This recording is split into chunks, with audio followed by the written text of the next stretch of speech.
Thank you, Ellen. This is a gem. This is an East Hampton treasure, white square.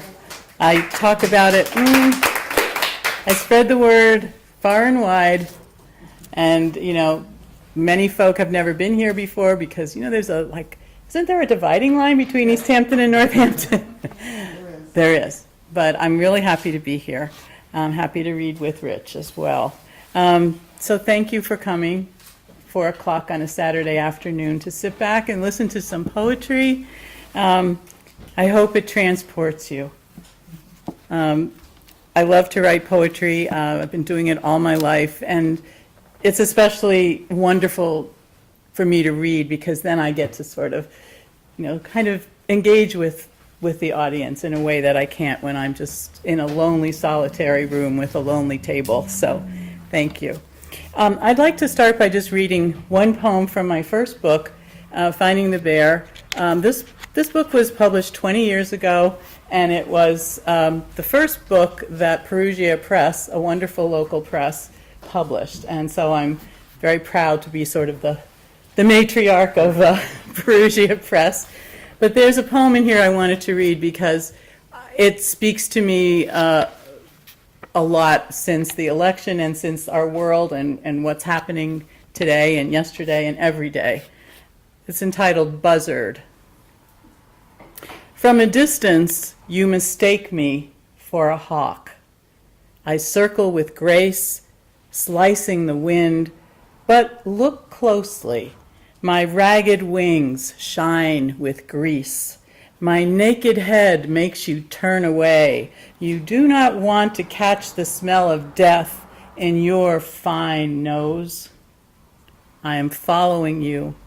I will pick your bones, feed my young, and live.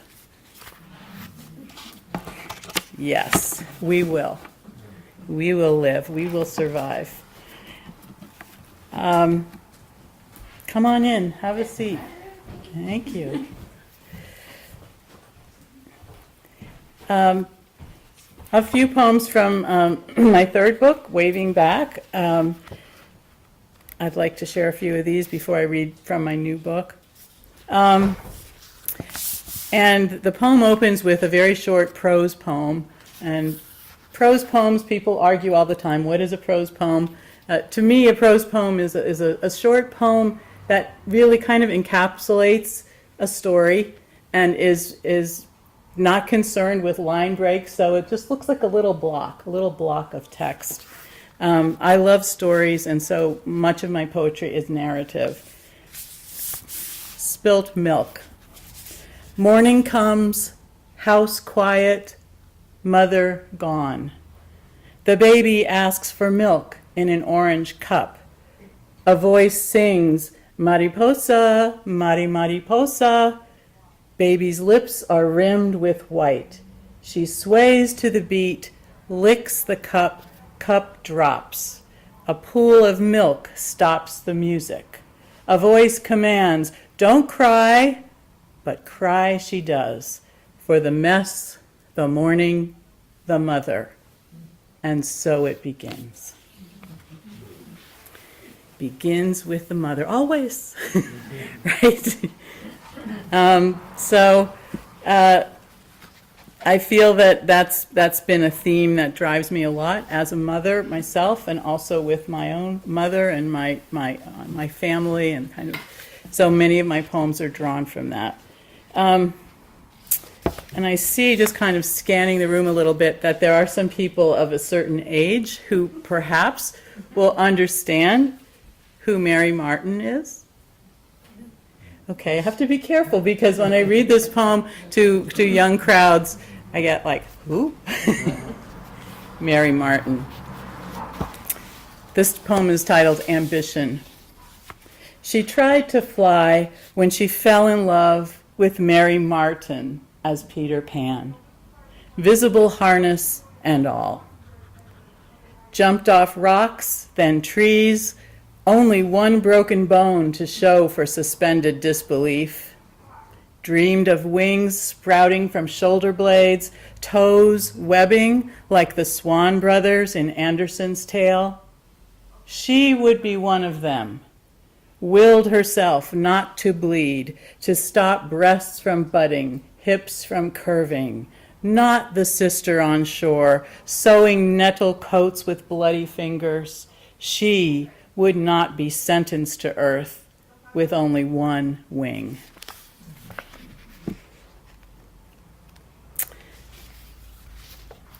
And mentioned mother, and many of my poems, there are quite a number of poems in this book about my mother as she's aging, and then more so in my new book. This is called Braided. When he called her high-strung, I imagined a horse rearing up white-eyed, not the woman who dusted down walls every week and sprawled on the floor, braiding strips of wool into a rug. When I answered the payphone in the hall, he stumbled with the news, breakdown. I saw thin wires snapping, her still body in a white room, because you moved away. When I moved farther, she offered the rug and wrote a letter, because you were a cold child. Now I change her diaper, trim chin hair, bring a cactus with one yellow flower. She calls me Angel, my angel.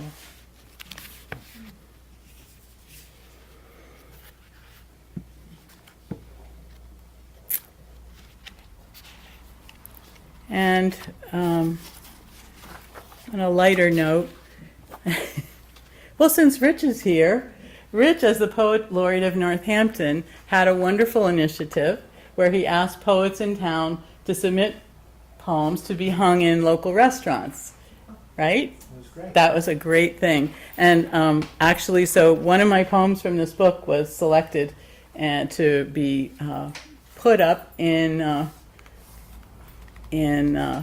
pizza restaurant. Mm-hmm. So that was really fun. I have a series of poems that are prayers to different foods. And so it seemed obvious that the restaurant would want that poem. But the funny thing is, Rich, the poem that they chose to put in the restaurant, which I'll read in a second, they printed up little cards and they were kind of handing them to people as they came in to eat. They're like, here's the poem of the month that goes with our restaurant. And the manager said to me, well, I didn't realize that the poem was kind of racy. So I only started giving it to people who didn't have children with them. And I thought, what? Okay, so now I've piqued your interest. Prayer to Artichoke. Strange one, I bless the day I found you. Spread open, plucked and pulled between my teeth. Lead me to your sweet, tangy core. Oh, keep me wanting more. I want an extra pizza. Right? Yeah, it's a little racy. So my new book, Odd Mercy, which just came out in March. I dedicate this book to families and caregivers of people living with Alzheimer's and other dementia-related illnesses. And so I really, I thought I was finished writing poems about my mother with this book, but guess what? Poets that I talk to often find that there are one or two themes that just keep pulling and pulling at you, and so I knew that I wasn't finished. So I knew also that to write poems about the very difficult relationship that I had with my mother, which was transformed by Alzheimer's because I became her caregiver, needed a shape, needed a form, because it was so emotional it just could go anywhere. So as I like to do, I often like to choose forms to write in. So I chose sonnets for this, and I wrote what's called a crown of sonnets. So this is a series of 12 sonnets. They're contemporary sonnets in that they don't rhyme, but they have the 14 lines and they have the 8 and 6 line sections. And in A Crown of Sonnets, the last line of each sonnet becomes the first line of the next. And then the very last line of the last poem is the first line of the first. So they're all linked. And I'd like to read these to you. I'm not going to read all 12, but I thought I'd just read maybe the first 6 without interruption so you can kind of get a sense of how they move. And the series is called The Little Mommy Sonnets. And it begins with a quote by Edna St. Vincent Millay. "I will put chaos into 14 lines and keep him there." Your voice always in my head until the shrinking, until I could call you little mommy. When you lost the family names, we watched them march out the door, holding hands with the hurts that kept us licking our wounds. Now, this mess of plaques and tangles, a nest of lesser evils, to forget the word for daughter or lose decades of strife. Some people study for years at the feet of a master to learn how to live in the moment. Your sharp tongue dissolves to a soft fog, my armor melts, the clear moment before us like a plowed field. You fall asleep to the sound of my voice, humming something that makes you smile before this long goodbye. 2. Before this long goodbye, I move you closer, winnow 80 years of living to 2 rooms. Reduce the shirts, scarves, and shoes you bought again and again, the familiar color or cut, a bomb. Passenger now, you are awed by giant green trees that hover over the road. You ask, why are there so many, and where do they come from? Like Vincent's pulsing cedars and lowering clouds, these hills bear down. Stranger in a stranger land. He too was the lone reaper, just beyond hospital walls, who wrote, "Nature overpowers me." You stare out at the garden and fret about the mess of feathers and shit that might keep wrens from claiming their house in spring. 3. Each spring, wrens claim their tiny house on a pole next to the woodchopper whirligig left behind by the old Russian who sold this plot. Dirt is good, he said, and the roses go for broke. The flannel-shirted hewer hurls his axe and spins in a furious show. I sip a margarita, watch a bird swoop in and out with twiggy mouthfuls, chiding and full of industry, like you once were. Early on Saturdays, wielding broom and bucket, you bullied me out of bed. Dust was the enemy, hiding on sills and baseboards, ceiling and walls, waiting for the swipe of your rag-wrapped mop. Beaten carpets, polished floors, scrubbed porcelain, all praised your worth as I never did. 4. I never praised what you counted as worth, the spotless rooms, well-dressed children. Armed with a toothbrush, you visited me. Young mother fled to another state, husband and house left behind. I bristled under your attack on tub and toilet. If you had asked what I needed, I couldn't have answered. So like a heat-seeking missile, you homed in. Divorce, second-floor apartment, mannish hair. Your mother used to be so beautiful, you told my daughters. How your own cheeks burned, imagining what your friends would say if they knew about your good girl gone bad. All that polish and shine wasted. 5. All that polish and shine wasted and daily pleas to St. Jude, patron of lost causes, did not save your girl. 3 women in this apartment kitchen. My lover and I stand hip to hip chopping onions while you fume. Whose kitchen is this? You've lost your place again. Like the time your brothers went to school on the GI Bill instead of you who won all A's. And your husband with his university degree and pipe, dubbed the professor by your family, so well spoken.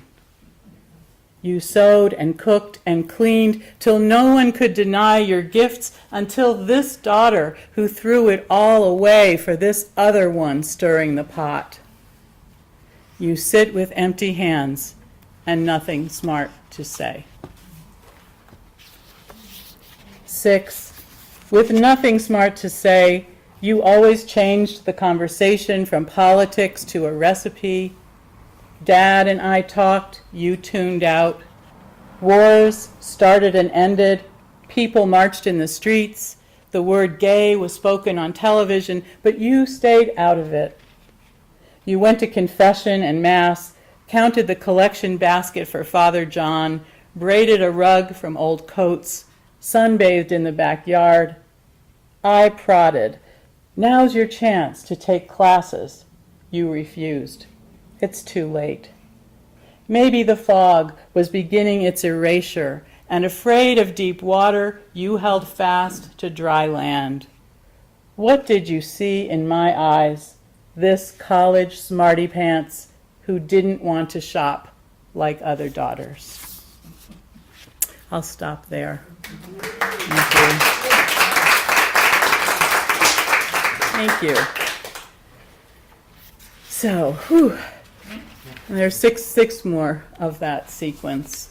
I was very worried about this book coming out with that sequence until I got a message from my mother's oldest and dearest friend, who's 92 now, and knew her very well and read the book and really was very moved by it and said something very sweet to me about it being like a tender bandage on a wounded heart. And she really kind of got what I was trying to portray there in this relationship. I'll read just 3 more short poems. I know that probably some of you frequent flea markets because there's so many in this valley. And I see some things in this store that probably were very comfortable on a table somewhere. Right, Ellen? Yes, that's true. Okay. It's called Smalls. They spread across tables at flea markets, spill out of boxes, mementos from a trip or romance, collections of salt shakers, heirloom silver spoons. After my parents die, I find a wax paper square with my name and a hank of fine flaxen hair, box of teeth with rust blood roots, hand-sewn dress. My grandmother's hair is wrapped in tissue, not the curled gray helmet I knew, but a long golden braid. Did she cut it off when her first child was born, too worn out to care for one more thing? It lies curled upon itself like a soft animal, shimmering with lights that must have lured her husband to unpin it until the soft rain fell over his hands. There are no silver cups, no engraved watches. These smalls are stained bibs, hair and teeth, preserved like the relics my people prayed to in the old country. Children were their saints, the ones who would live larger, easier. Now my daughters are grown. I pare down, save the chalk drawing of a blue horse in the desert, the scent that rose from my baby's skin, a small blessing.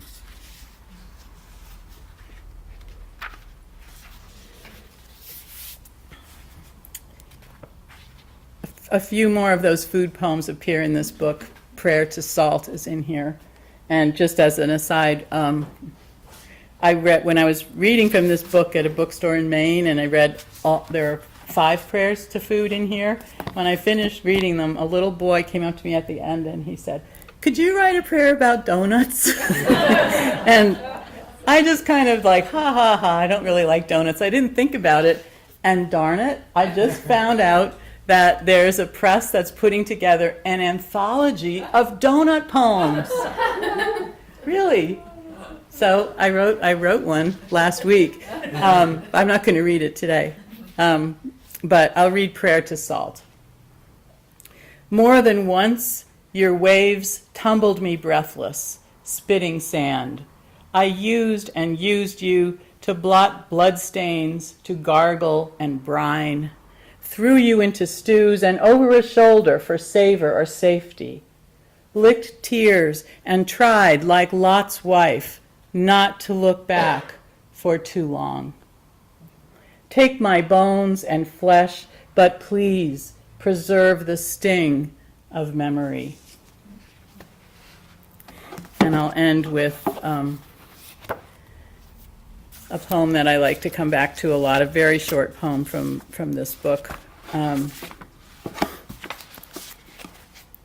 So there was a time that Ellen mentioned that I traveled around the state doing workshops and arts performances with elders in nursing homes and hospitals and community centers, and this was the inspiration for this poem.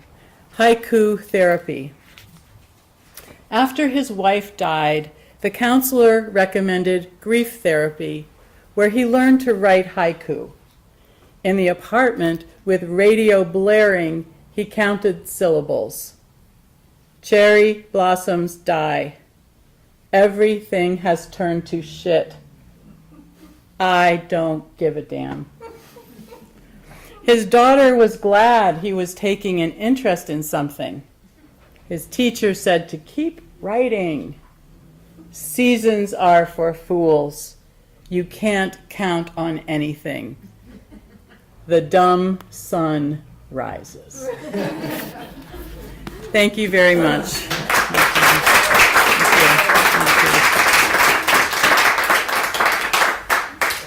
Thank you.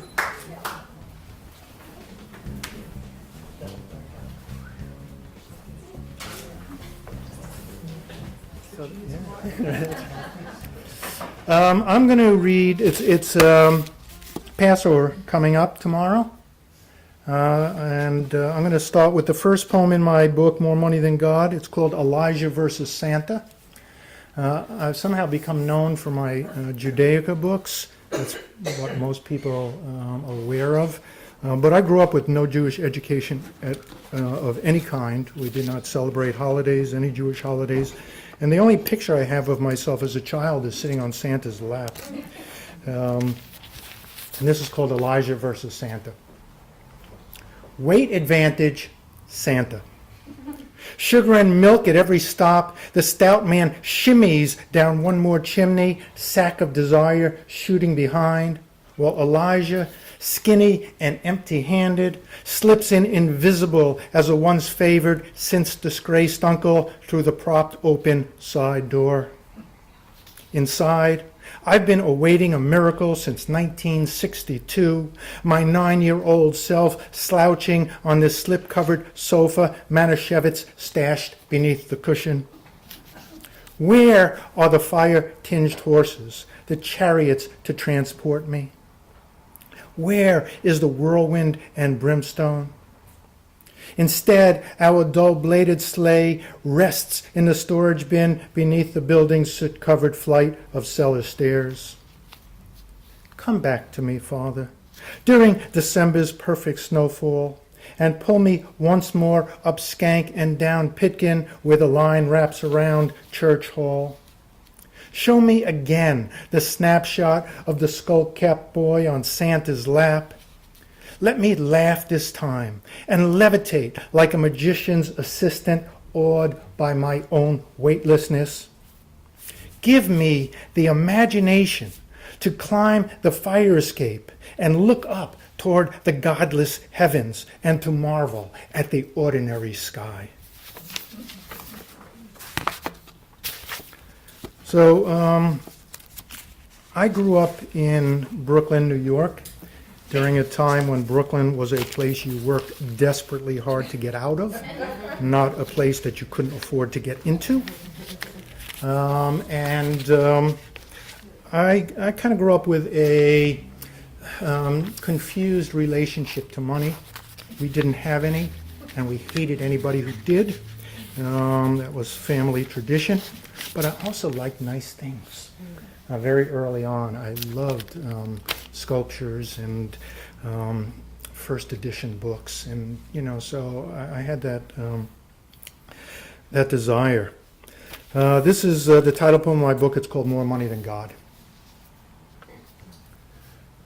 More money than God, my father said again and again, shaking his head in disbelief at any ostentation.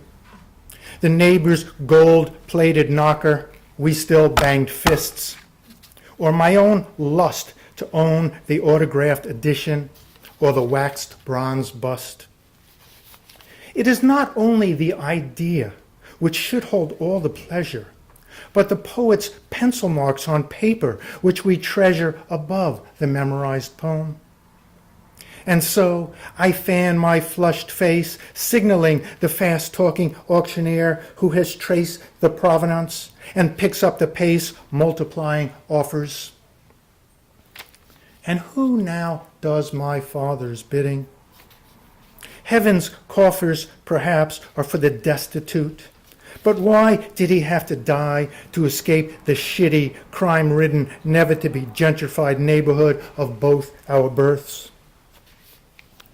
The cost of living, he would argue, is not the worth of being alive.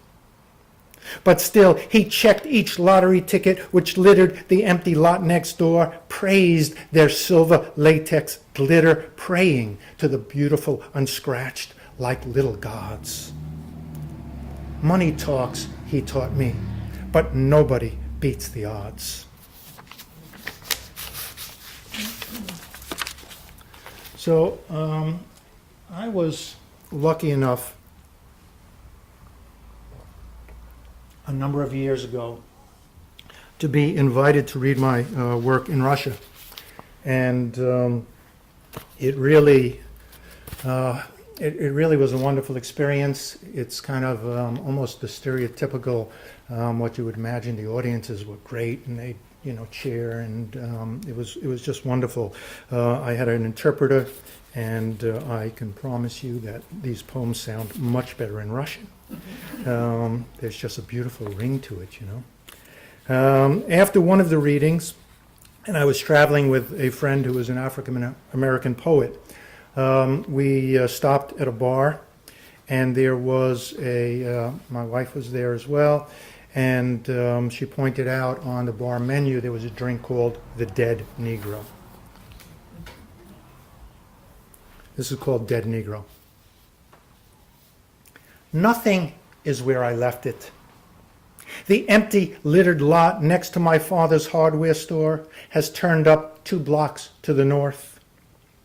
Even the store itself, which sold its last hammer and nail to the contractor who tore it down, putting this substandard duplex in its place, is missing. And the neighbors' children are now the neighbors. And the chalk outline of my father is rained from the gutter where he settled down with the bullet that killed him. Somewhere else, the murderer is murdering somebody else. But everything is the same in this poem where the poet misplaces his keys. My old Jewish neighborhood is filled with blacks, and the African American neighborhoods are busy with Asians, and the Mexicans are everywhere. But here, in this dark bistro, in the Soviet-era city of Pskov, 6 hours south of St. Petersburg, there is a dead Negro on the bar menu. The dead Jews, my father among them, rise up in protest like the benevolent protectors they once were. They are looking for the picket line, which is no longer where they left it. And the leftists have moved to the right, and God is looking for God everywhere. Nothing is where I left it. Not my hammer and sickle, not my Star of David, not my well-thumbed book of poems. My wife and children are nowhere to be found. Oh, Amachai, can you help me to find my keys in the pockets of the Palestinian boy moved into my Brooklyn home? His sister is missing, and his mother is not where he left her. It's enough to start anyone drinking. I'll have a dead Negro, somebody says from the next booth. A black man, maybe the one that killed my father. But in this light, I can't tell. Everyone is looking exactly the same.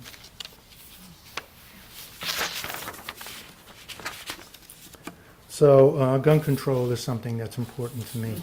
And, the streets were unsafe many, many years ago. It's amazing that it's only gotten worse. What are we going to do? I don't know. I'm mostly known for my kids' books. And I thought I'd read a couple of kids' poems and then go back to some new poems. This is from my book, Animals Anonymous, which is a book for teens. And, hey, how you doing?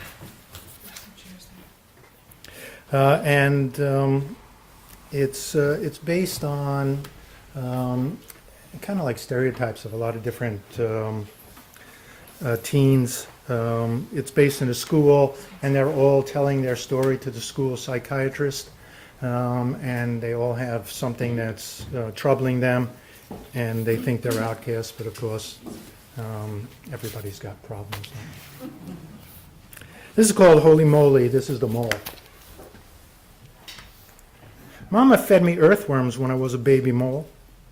She chopped them, sliced them, diced them, and sometimes she served them whole. But first she said, excuse yourself, give praise, and don't be rude. We're all of us pursuers, and we're all of us pursued. Some days we get to eat, and other days we are the food. I studied hard at school, and I met my mole goals. I furrowed to my burrow, and I dug my mole holes. I grew up happy, healthy, and I got to smell the roses. But Mama served up truth each night right beneath our noses. No one lives forever. Everybody decomposes. So when the earthworms dine on me, dear God, please rest my soul. I don't pretend to understand your ways. I'm just a mole. Anything you tell me to, I'll do without a question. But maybe you won't mind a theological suggestion?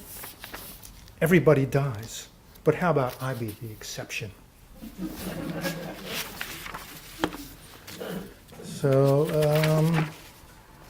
I'll read one more from that, and then I'll finish with some brand new poems. I don't often do that. This is from the same book, and it's The Snail Ideal. And you all know, anybody know things about snails? Like they can change sex. That's true. And they do. When I was just a baby snail, I chose all clothes of blue. I giggled, goo goo gaga, Mama answered, coochie coo. But as I grew, I knew I looked nice in chartreuse and pink. And Mama never cared a whit about what the neighbors think. Be yourself, she said, for that's the thing we all do well. Let no one tell you what to wear when you're in your own shell. When I was just a baby snail, Dad bought me soldier rattles. And just before my bedtime, I would watch them wage their battles. But as I grew, he and I brewed pots of rosemary tea and perfumed all my dollhouses with passion potpourri. Be yourself, my daddy said. Don't let others presume to tell you how you should behave when you're in your own room. When it was time for dating, I went out to meet my fate. I eyed the hunks and harlots till I spied the perfect mate. We belched at all the ball games and we swooned at the ballets. Together we attended the hermaphrodite soirees. Be yourself, my partner said. Someday you'll be my spouse. No one can tell us who to love when we're in our own house.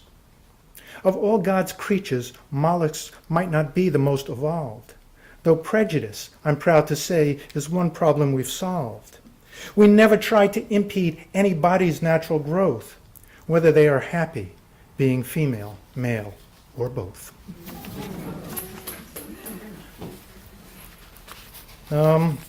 So I never read new poems at a reading. This is the first time I am doing it.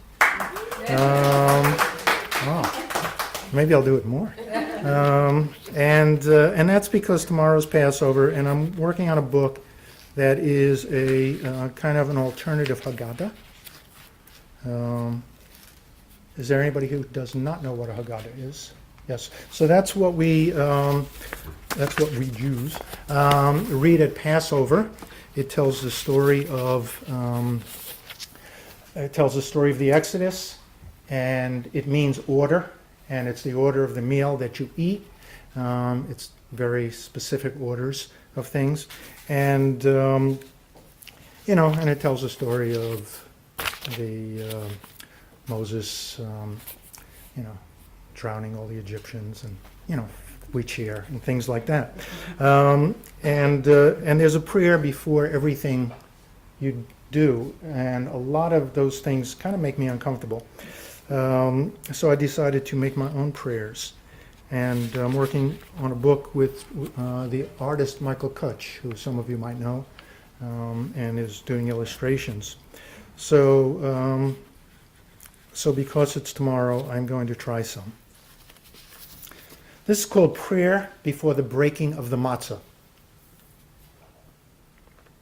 And if we must be broken, let us be broken like the afikomen, that hidden shard of matzah cherished above the whole.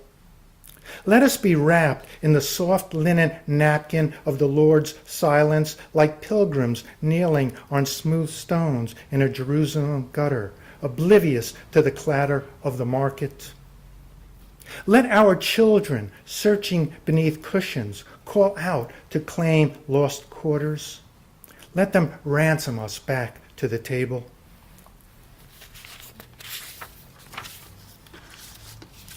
Prayer before the dipping of the herbs. Let us dip the fresh herbs and spring vegetables into the cups full with the tears of our mothers, who dipped their own greens into the cupped hands that held their mother's tears.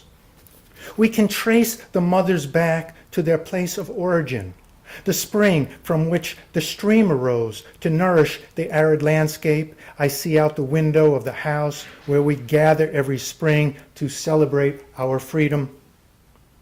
But there, sneaking off to attack, for they always attack in spring before the heat of summer, go the generals, their imaginations corrupted by survival or power, like stories stored in an old computer file we can no longer access.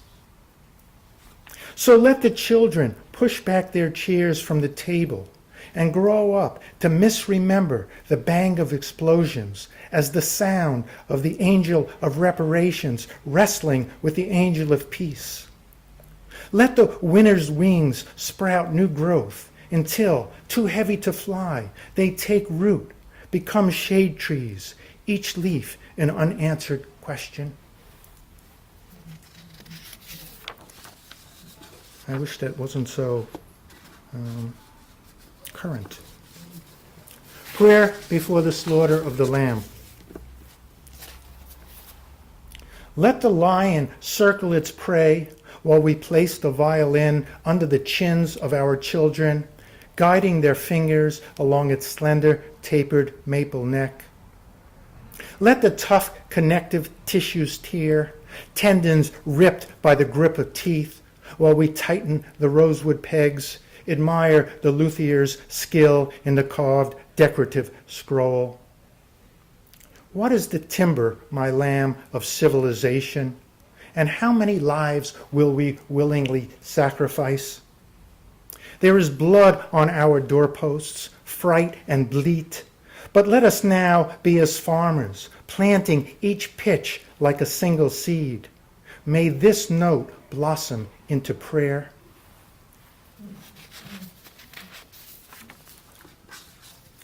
Prayer before the slaying of the firstborn. And if we, who are your replacements, refuse to praise the slaughter, and if refusing we forget to bloody our doorposts, and if forgetting we turn our backs to the window and never see God's curtain of merciful light that is closing like a plague of darkness around us, tonight let my thoughts swarm like locusts devouring reason. Let my heart be an army of leaping frogs. So those are a few from what's going to be my next book.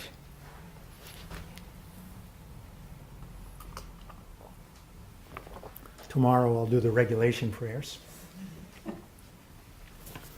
I'm going to end with one poem and then a very tiny children's poem. This is called Yes, the Messiah. This is also a new poem because I'm in that mood. Do people know who the writer Amos Oz is? A wonderful Israeli writer who, well, look him up. Just beautiful books. This starts with a quote, but from his grandmother, not from him.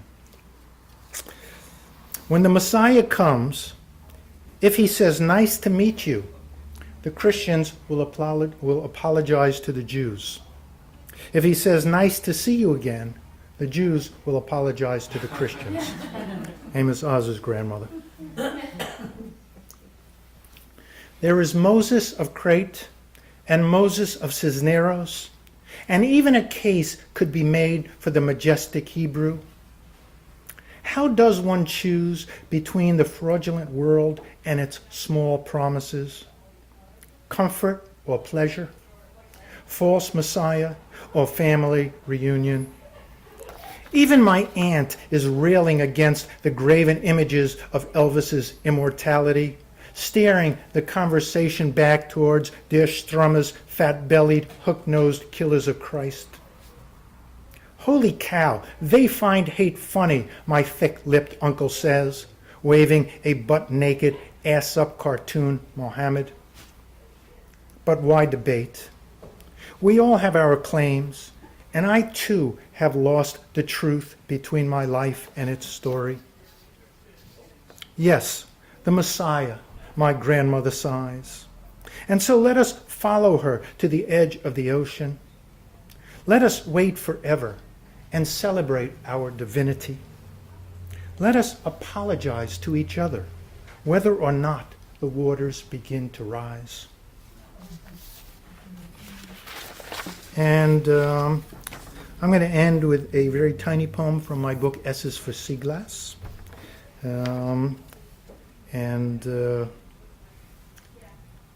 It's called Each Day. From the dawn's first low light to twilight's last glow, the world's full of mysteries we'll never know. The moon orbits Earth and the tides are affected. No matter its form, all matters connected. All nature is nurtured by rays from the sun. Our souls last forever and our spirits are one. As sure as it ebbs, our joy also rises. And each day the world is full of surprises. Thank you very much.